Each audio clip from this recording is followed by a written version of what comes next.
Bonjour à tous, bienvenue dans C'est la question, votre émission de décryptage en images, chiffres et cartes.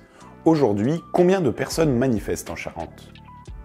Alors que des milliers de Charentais manifestent depuis le mois de janvier contre la réforme des retraites, revenons sur les grands mouvements sociaux qui ont ébranlé le département. La Charente a toujours été une terre de contestation, portée par sa population ouvrière et paysanne. À commencer par le Front populaire de 1936, plusieurs semaines de grève victorieuses, comme en témoignent ces brèves du journal L'Humanité. Mais la date clé, c'est évidemment mai 68. Fonderie de Ruelle, Lafarge à la Couronne, NC à Cognac, on comptabilise jusqu'à 15 000 grévistes. Les lycéens et certains syndicats agricoles rejoignent le mouvement. 8 000 personnes défilent à Angoulême le 25 mai, presque égalées le 31, par 5 000 à 6 000 gaullistes exigeant la fin de la grève. Fin 95, on proteste déjà contre une réforme des retraites. Le plan Juppé est rejeté en masse. Le point culminant est atteint le 12 décembre, avec 20 000 personnes dans les rues d'Angoulême. La manifestation du siècle, titre la Charente Libre.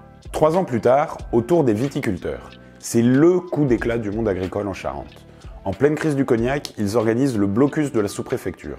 Barricades, barrages filtrants, ils paralysent Cognac pendant 4 jours et 3 nuits épiques. Ils lèvent le camp le 1er octobre après avoir obtenu une partie des aides qu'ils exigeaient de l'État. Au printemps 2006, les lycéens s'opposent au contrat première embauche voulu par François Fillon. Des lycées de tout le département sont bloqués, des actions coup de poing paralysent la gare d'Angoulême ou la RN10.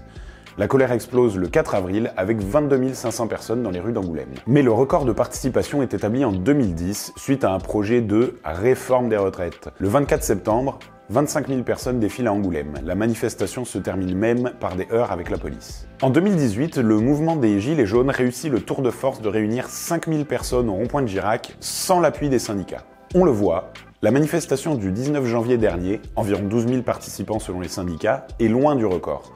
Mais elle reflète néanmoins un rejet massif du projet de réforme des retraites. Mais alors, comment calcule-t-on le nombre de manifestants ?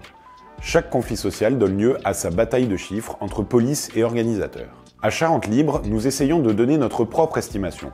Pour cela, on compte un par un les manifestants.